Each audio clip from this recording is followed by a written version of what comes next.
Students, SBN college of education की online class में आपका हार्दिक स्वागत है। हम पढ़ रहे हैं DEL ED फर्स्ट ईयर की बुक शिक्षा के उद्देश्य ज्ञान एवं पाठ्यचर्या। इसमें हमने शिक्षा नीति पढ़ रहे हैं, जिसमें वैदिक कालीन शिक्षा नीति के बारे में आपको बताया, आधुनिक शिक्षा नीति के बारे में आपको बताया। अब हम पढ़ेंगे प्राचीन यूनानी शिक्षा नीति, यानी प्राचीन यूनानी परंपरा कैसी रही थी, शिक्षा के लिए कैसी रही थी प्राचीन यूनानी शिक्षा नीति। तो इसमें कई दर्शन दे रखे हैं, कईयों की विचारधाराएं दे रखी हैं, जिसमें सुकरात है, प्लेटो है, अरस्तु है, इनकी विचारधाराएं दे रखी हैं। जिसमें सबसे पहले हम पढ़ रहे हैं सुकरात की विचारधारा या सुकरात का शिक्षा दर्शन। सुकरात का शिक्षा दर्शन कैसा रहा? सुकरात का शिक्षा दर्शन रहा, इनका समय काल रहा 470 ईस्वी पूर्व से 399 ईस्वी पूर्व। 399 ईस्वी पूर्व इनका समय काल रहा। इनका जन्म हुआ था, कल आपको बताया था, इनका जन्म 439 ईस्वी में हुआ था, ईस्वी पूर्व में हुआ था, और 399 ईस्वी में इनकी मृत्यु हो गई थी सुकरात की। यानी 40 वर्ष की अल्प आयु में इनकी क्या हो गई थी? मृत्यु हो गई थी। इनकी जो शिक्षा नीति का विचार था, इनकी जो शिक्षा थी वो आदर्शवादी शिक्षा थी। कल इनके बारे में चर्चा भी की थोड़ी बहुत हमने, तो उसमें थे कि आदर्शवादी शिक्षा नीति थी। इनके जो विचार थे वो विचार क्या थे? आदर्शवादी थे। और किस पर केंद्रित थी? मानव केंद्रित शिक्षा नीति थी। मानव केंद्रित शिक्षा नीति थी इनकी, मानव केंद्रित थी शिक्षा। जिस प्रकार प्रकृतिवाद में बताया गया था कि प्रकृतिवाद में जो मुख्य है, प्रकृतिवाद में वो प्रक्रिया क्या है? प्रकृतिवाद में बताया गया था कि जो शिक्षक होते हैं वो जन्मजात होते हैं। शिक्षक क्या होते हैं?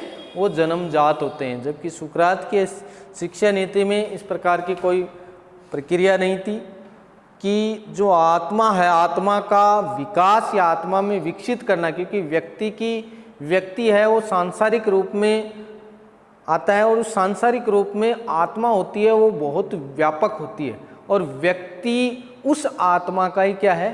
अंश है। ये इन्होंने स्पष्ट की थी सुकरात ने कि आत्मा विस्तृत है और उसी आत्मा का अंश कौन है? व्यक्ति है, जो शिक्षा प्राप्त करता है। यानी भौतिक शरीर इंपॉर्टेंट नहीं है, भौतिक शरीर की जगह क्या बताया इन्होंने? आत्मा इंपॉर्टेंट है, आत्मा जरूरी है। आत्मा के बारे में इन्होंने स्पष्ट किया कि आत्मा क्या है? जीवित रहती है, और आत्मा उसका ही व्यक्ति क्या होता है? अंश होता है। ठीक है, तो वास्तविक रूप से विशाल आत्मा का प्रतिरूप है व्यक्ति की आत्मा, इसी आत्मा का एक अंश है। ये इन्होंने स्पष्ट किया था। ठीक है, उसके बाद सुकरात दर्शन जो बताया था वो क्या था? मानव केंद्रित था, नीतिवाद था। क्या था? नीति और नैतिकता के पर आधारित था। इस प्रकार के व्यापक और परिस्थितियों के आधार पर उन्होंने स्पष्ट किया था, और उन्होंने कहा था कि शिक्षा है वो वस्तुनिष्ठ और सर्वहारा है। यानी वस्तुनिष्ठ और सर्वहारा यानी प्रत्येक व्यक्ति को शिक्षा मिलना जरूरी है, क्योंकि व्यक्ति के जीवन में अगर शिक्षा नहीं है तो व्यक्ति के मस्तिष्क में क्या है? अंधकार है। व्यक्ति के मस्तिष्क में क्या है? अंधकार है। तो इसी प्रवृत्ति के आधार पर उन्होंने आत्मा को व्यक्ति विशेष मानकर उन्होंने परिभाषित किया। सुकरात के अनुसार शिक्षा की परिभाषा इन्होंने स्पष्ट की, और वो परिभाषा इन्होंने बताई कि मानव मस्तिष्क, मानव है जो शिक्षा है, जो क्या है? सुकरात ने कहा कि शिक्षा का अर्थ है प्रत्येक व्यक्ति के मस्तिष्क में, प्रत्येक व्यक्ति के मस्तिष्क में अदृश्य क्या है? अदृश्य एक शक्ति है, अदृश्य रूप में विद्यमान, रूप में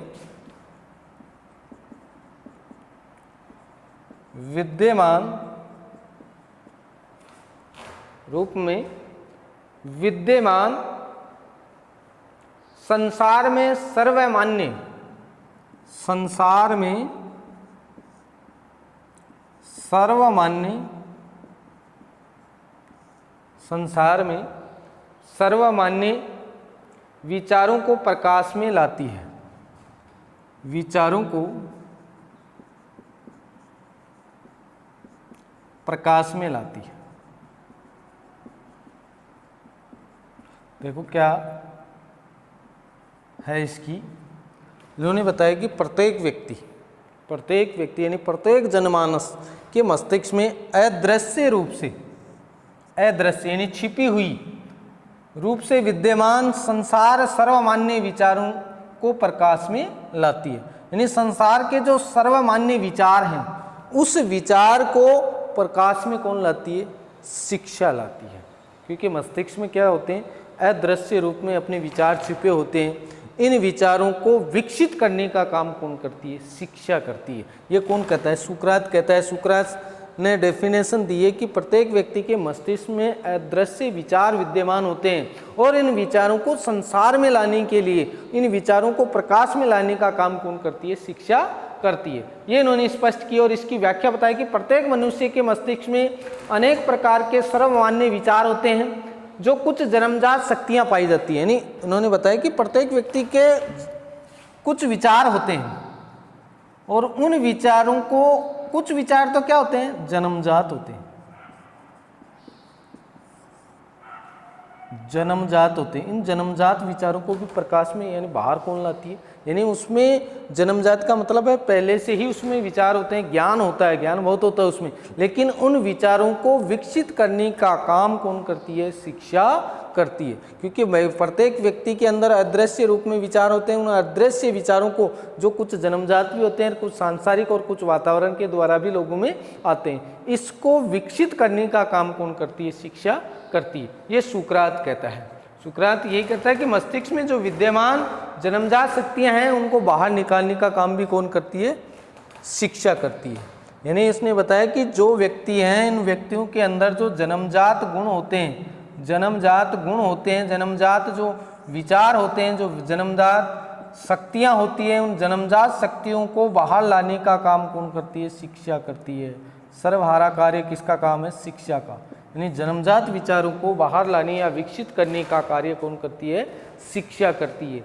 ये इन्होंने स्पष्ट किया। जन्मजात शक्तियों को बाहर निकालने का काम भी यही करती है। ठीक है। तो सुकरात के अनुसार शिक्षा की परिभाषा क्या हो गई? शिक्षा की परिभाषा हो गई कि व्यक्ति, प्रत्येक व्यक्ति के अंदर जन्मजात गुण होते हैं, जन्मजात विचार होते हैं, जन्मजात शक्तियाँ होती हैं। उन जन्मजात शक्तियों को विकसित रूप में लाने का काम कौन करती है? शिक्षा करती है।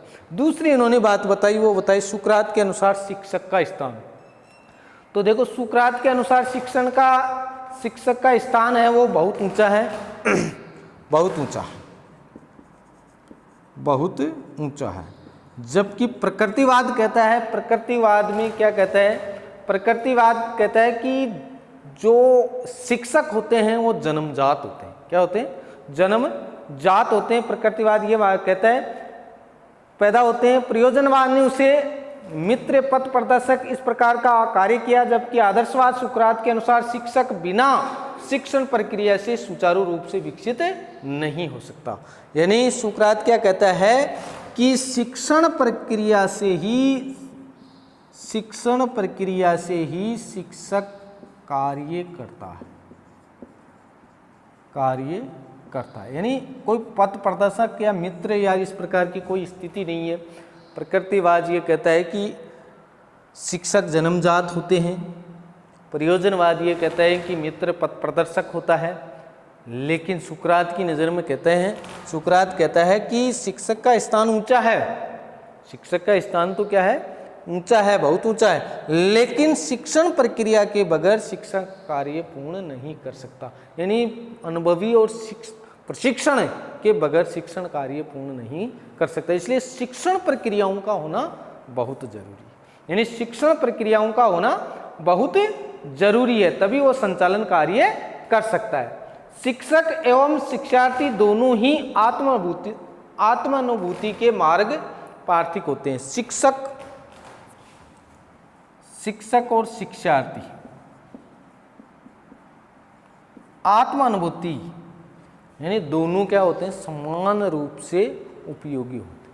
यानी शिक्षक भी उतना ही उपयोगी है जितना शिक्षार्थी, और जितना शिक्षार्थी है उतना ही शिक्षक भी जरूर। दोनों के मध्य आत्मीयता होनी चाहिए, आत्मीयता का क्या होना चाहिए, अनुभव होना चाहिए, तभी वो शिक्षक शिक्षण कार्य अच्छी तरह से करवा सकते हैं। जिस प्रकार अगर हम देखें तो अगर उपजाऊ भूमि नहीं है तो उसमें बीज उत्पन्न नहीं किए जा सकते। इसी प्रकार अगर विद्यार्थी सक्षम नहीं है शिक्षण ग्रहण करने के लिए तो शिक्षक के द्वारा शिक्षण कार्य क्या है, बेकार। इसलिए दोनों का आत्म अनुभूति का होना जरूरी है, दोनों में, शिक्षक में भी और शिक्षार्थी में भी, दोनों में क्या होनी चाहिए, आत्म अनुभूति होना जरूरी है। ठीक है।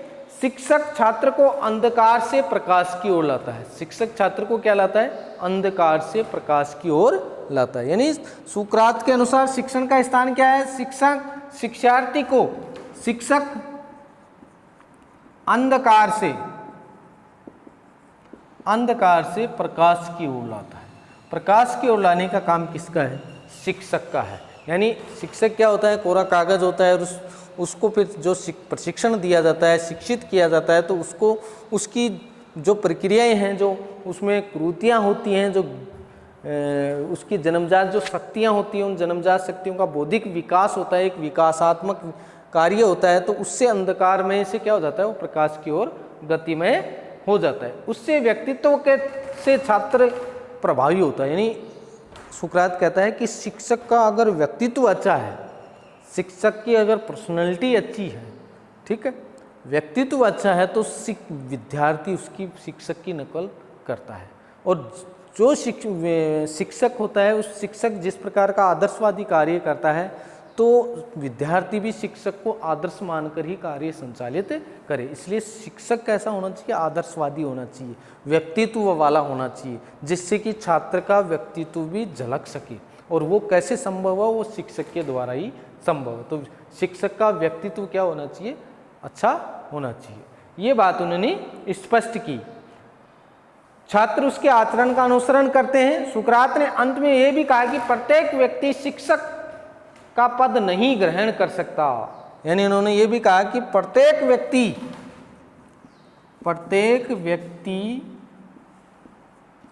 शिक्षक का पद ग्रहण नहीं कर सकता, पद ग्रहण नहीं कर सकता।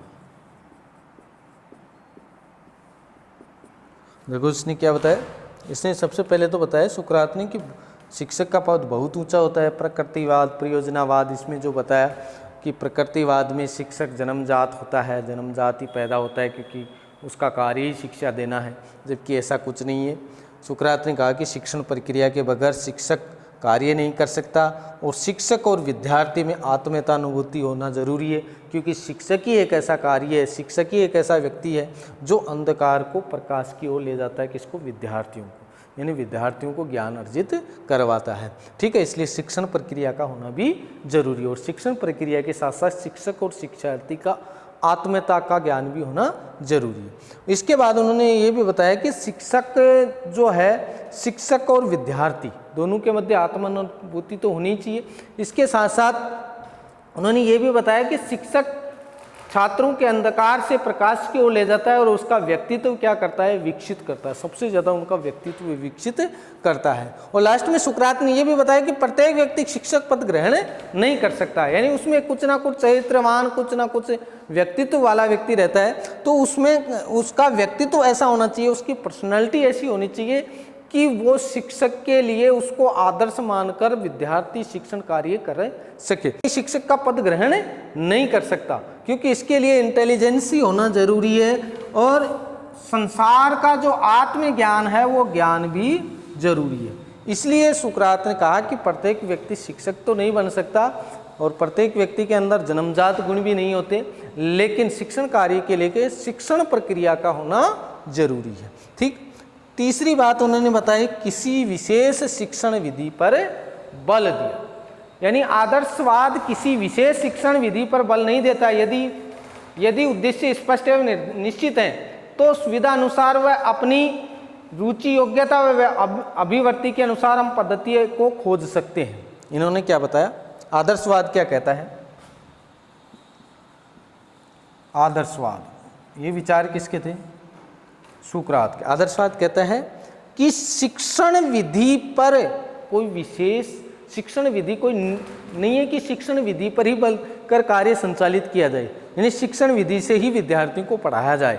शिक्षण विधि का मतलब है कि किसी निश्चित उद्देश्य के लिए हम कोई कार्य करते हैं तो उसमें रुचि, अभिरुचि और अभिवृत्ति के आधार पर भी हम शिक्षण कार्य को क्या कर सकते हैं, प्रभावित कर सकते हैं। अगर बच्चे की रुचि किसी को जरूरी नहीं कि उस पर शिक्षण विधियों का बोझ हो कि इसी शिक्षण पद्धति से उनका कार्य संचालित हो या इसी शिक्षण पद्धति से उसको पढ़ाया जाए या इसी शिक्षण पद्धति से उनका कार्य संचालित किया जाए, ऐसा कुछ नहीं है। शिक्षण पद्धति का मतलब है शिक्षण विधि पर कोई बल नहीं है। शिक्षण विधि ये नहीं है कि वो शिक्षण विधि उस शिक्षण कार्य के लिए लागू की जाए, कोई जरूरी नहीं है। शिक्षण विधि के लिए ये जरूरी नहीं कि वो शिक्षण विधि वो जो प्रयोजनवाद है या जो भी शिक्षण विधियां हैं उन शिक्षण विधियों का हम उपयोग करें, जो भी विषय हैं उन विषयों की शिक्षण विधि का हम उपयोग करें, जबकि जो हमारा निश्चित उद्देश्य है उस निश्चित उद्देश्य के लिए रुचि, अभिरुचि और अभिवृत्ति ये होना जरूरी है, जिससे कि छात्र क्या कर सके, उन अध्ययन प्रक्रिया को स्पष्ट कर सके। यानी शिक्षण विधि उपयोगी नहीं है, लेकिन बच्चे की रुचि, अभिवृत्ति और अभिरुचि होना जरूरी है।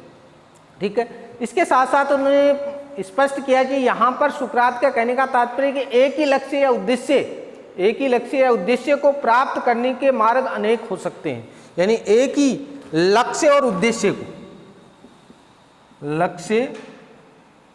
उद्देश्य को प्राप्त करने के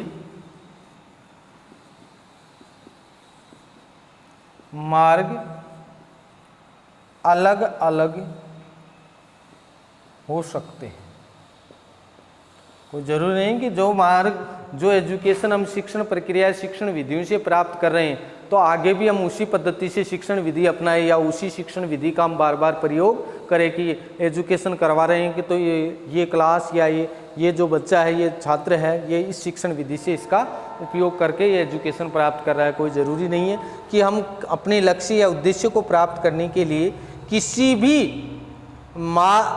किसी लक्ष्य को प्राप्त करने के लिए हम किसी भी शिक्षण विधि या किसी भी शिक्षण पद्धति की खोज कर सकते हैं और खोज करके उसका मार्ग भी क्या कर सकते हैं, अलग अलग हो सकता है। यानी उसका जो लक्ष्य हम प्राप्त करना चाहते हैं, जो उद्देश्य प्राप्त करना चाहते हैं, जरूरी नहीं कि उसका एक ही मार्ग हो, उसके मार्ग भी क्या हो सकते हैं, भिन्न भिन्न हो सकते हैं। लेकिन हमें जो लक्ष्य है या जो उद्देश्य है वो उद्देश्य प्राप्त करने के लिए जरूरी नहीं कि एक ही मार्ग से हो, वो उसके मार्ग क्या हो सकते हैं, भिन्न भिन्न हो सकते हैं। एक शिक्षण विधि को विशेष नहीं मानकर सभी को समान समझना चाहिए। सभी शिक्षण विधियों को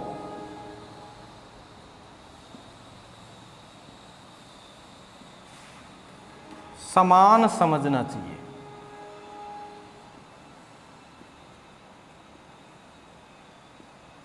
सभी शिक्षण विधियों को क्या मानना चाहिए, समान समझना चाहिए। तो किसी विशेष शिक्षण विधि पर बल, किसी विशेष शिक्षण विधि पर बल का मतलब है कि आदर्शवादी विचारधारा यानी सुकरात के विचार ये कहते हैं कि किसी एक शिक्षण विधि पर हमें बल नहीं देना चाहिए। हमारी रुचि, अभिरुचि, अभिवृत्ति के लिए हमें नई नई पद्धति की खोज करनी चाहिए, नई नई शिक्षण पद्धतियों की खोज करनी चाहिए।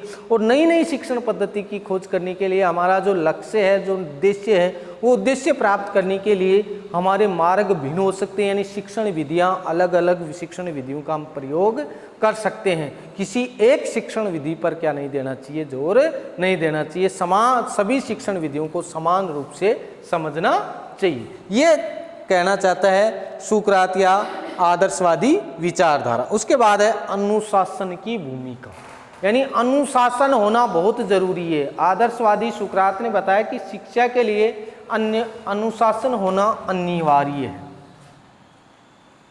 आदर्शवादी विचारधारा क्या कहती है? ये कहती है कि शिक्षा के लिए अनुशासन, डिसिप्लिन, अनुशासन होना अनिवार्य है। यानी बिना अनुशासन से कोई भी छात्र या कोई भी शिक्षण प्रक्रिया संभव नहीं है। यानी शिक्षण कार्य में आदर्शवादी विचारधारा ये मानती है कि अनुशासन का होना अनिवार्य है। इस विचारधारा के अनुसार बालक को पूर्ण स्वतंत्रता नहीं होनी चाहिए, यानी बालक को क्या नहीं देनी चाहिए, पूर्ण स्वतंत्रता नहीं देनी चाहिए, नहीं देनी चाहिए। यानी कहने का मतलब ये है नहीं कि उसको ऐसे ही छोड़ दिया जाए कि आपको तो जो चाहे पढ़ लो, जो चाहे नहीं पढ़ना है तो मत पढ़ो, पढ़ना है तो पढ़ लो, यानी पूर्ण स्वतंत्रता नहीं होनी चाहिए। यानी डिसिप्लिन का होना जरूरी है, बिना डिसिप्लिन से शिक्षण कार्य संभव नहीं है। जबकि प्रकृतिवाद क्या चाहता है, प्रकृतिवाद के बारे में क्या बताया कि बालक को क्या होनी चाहिए, स्वतंत्रता के साथ क्या देनी चाहिए, शिक्षा देनी चाहिए। प्रकृतिवाद क्या कहता है कि बालक को स्वतंत्र रूप से, यानी संपूर्ण रूप से स्वतंत्रता देनी चाहिए, तभी वो शिक्षण कार्य ग्रहण करता है। जबकि आदर्शवादी विचारधारा कहती है कि बालक को पूर्णतः क्या होना चाहिए, स्वतंत्रता नहीं देनी चाहिए, उस पर कुछ प्रतिबंध भी होना चाहिए, उस पर कुछ नियंत्रण भी होना चाहिए। संपूर्ण शिक्षा केंद्रित होनी चाहिए, यानी उस पर आदर्शवादी विचारधारा कहती है कि बाल पर संपूर्ण शिक्षा केंद्रित होनी चाहिए। इस बात के लिए, यानी इस आदर्शता के लिए, इस अनुशासन के लिए शिक्षक और विद्यार्थी दोनों क्या होने चाहिए, समान नियोजित होने। यानी शिक्षक भी पूर्ण स्वतंत्र नहीं होना चाहिए और शिक्षार्थी भी पूर्ण स्वतंत्र नहीं होना चाहिए, दोनों डिसिप्लिन में रहकर ही कार्य करे, क्योंकि शिक्षक शिक्षार्थी शिक्षक के द्वारा ही सीखता है। तो जितना ज़्यादा व्यक्तित्व या जितना ज़्यादा डिसिप्लिन में शिक्षक रहता है, वो उसी का अनुसरण करके विद्यार्थी भी डिसिप्लिन में नियंत्रित रहता है। इसलिए आदर्शवादी विचारधारा या सुकरात की विचारधारा ये मानते हैं कि बालक को पूर्णतः स्वतंत्रता नहीं देनी चाहिए, जबकि प्रकृतिवादी विचारधारा कहती है कि बालक को पूर्ण रूप से स्वतंत्रता से अध्ययन करवाना चाहिए, क्योंकि अगर बालक को स्वतंत्रता देते हैं तो वो उसके लिए क्या है, हानिकारक है।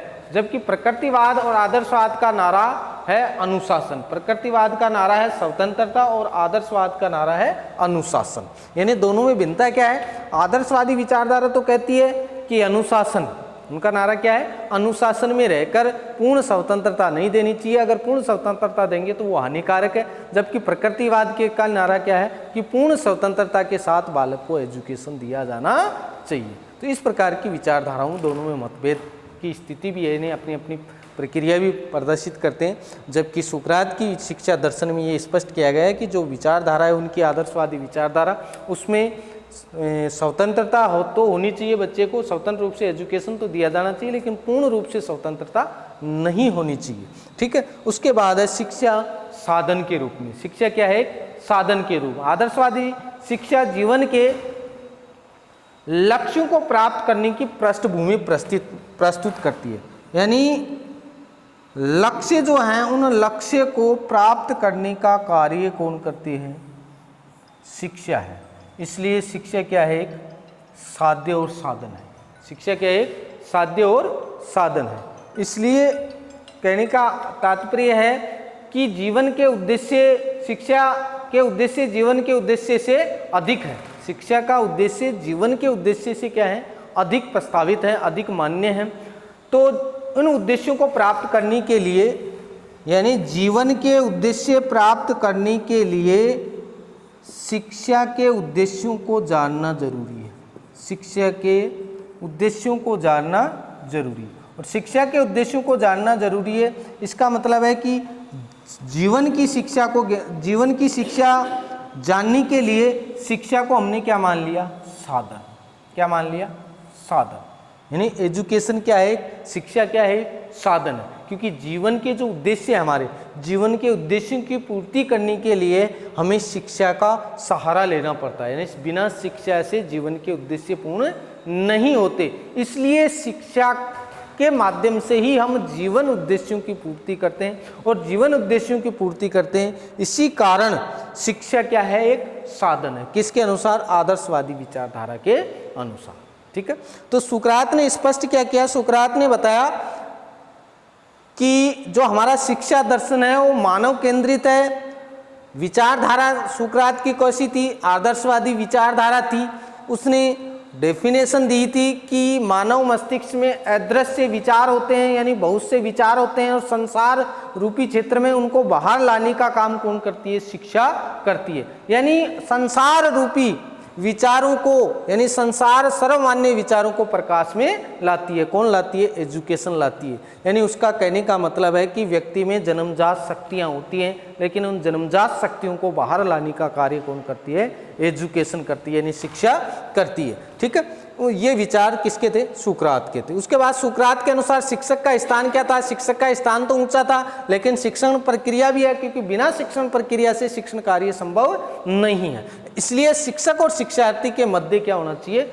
आत्मानुभूति का प्रभाव होना चाहिए, और प्रत्येक व्यक्ति शिक्षक पद ग्रहण नहीं कर सकता। ये भी इनका मानना था आदर्शवादी विचारधारा की, प्रत्येक व्यक्ति शिक्षक तो नहीं बन सकता, लेकिन शिक्षण प्रक्रिया के माध्यम से शिक्षक की उत्पत्ति होती है। उसके बाद है किसी विशेष शिक्षण विधि पर बल, यानी एक ही शिक्षण विधि पर इन्होंने बल नहीं दिया था कि आपका जो निश्चित उद्देश्य है, जो लक्ष्य है, वो लक्ष्य किसी न किसी रूप में हमें क्या किया जा सके? प्राप्त किया जा सकता है। यानी हम उस निश्चित उद्देश्य को प्राप्त करने के लिए हमें सभी शिक्षण विधियों का क्या करना चाहिए?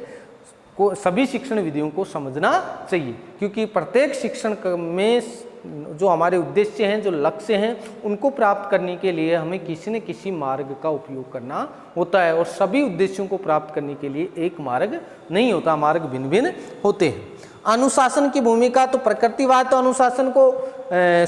अनुशासन को मानती है प्रकृतिवाद, और आदर्शवादी विचारधारा में भी प्रकृतिवाद को मानती है। लेकिन समस्या दोनों में अनुशासन का मतलब है कि प्रकृतिवाद तो कहती है कि बालक को पूर्णतः स्वतंत्रता देनी चाहिए, लेकिन आदर्शवादी विचारधारा कहती है कि बालक को पूर्णतः स्वतंत्रता नहीं देनी चाहिए, क्योंकि स्वतंत्रता एक हानिकारक भी हो सकती है, शिक्षक के लिए भी और विद्यार्थी के लिए भी। इसलिए आदर्शवादी विचारधारा में शिक्षा अनुशासन में होना अनिवार्य है, यानी अनुशासन में ही शिक्षा देनी चाहिए, तभी वो कार्य क्या हो सकता है? संचालित हो सकता है। उसके बाद है शिक्षा के साधन के रूप में, यानी शिक्षा क्या है? एक साधन है, क्योंकि जीवन के उद्देश्य प्राप्त करने के लिए हमें क्या जरूरी है? शिक्षा जरूरी है। तो जीवन के उद्देश्य जब हम प्राप्त करते हैं तो शिक्षा किस में गिनी जाती है? किस में पढ़ी जाती है? साधन में। इसलिए सुकरात कहता है कि जीवन के निश्चित उद्देश्य हम प्राप्त करते हैं तो उसके लिए एजुकेशन बहुत जरूरी है, और एजुकेशन जरूरी है तो इसमें क्या जरूरी है? साधन। इसीलिए शिक्षा को क्या माना है? आदर्शवादियों ने साधन माना है। ये थी आपकी सुकरात की यानी प्राचीन यूनानी परंपरा की शिक्षा, सुकरात का शिक्षा दर्शन। ठीक है, अगले चैप्टर में हम पढ़ेंगे प्लेटो का शिक्षा दर्शन। ठीक है।